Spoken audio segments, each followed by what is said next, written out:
ও দাদা, হ্যাঁ? বলছি এখানে ইস্কনের মন্দিরটা কোথায়? ইস্কনের মন্দির? কি হলো, কোথায়? চলুন না সামনে। ইস্কনের মন্দির যাবেন তো? চলুন, আমি নিয়ে যাচ্ছি।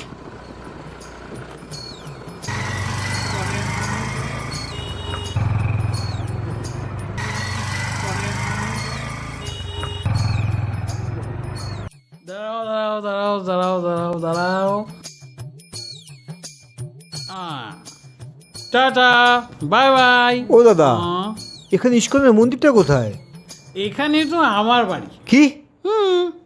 ইস্কনের মন্দিরটা হচ্ছে যেখান থেকে আমাকে আপনি তুললেন, তার অপোজিটে ইস্কনের মন্দির। कैसे कैसे लोग रहते हैं यार यहाँ पर। कैसा लगा मेरा मजाक?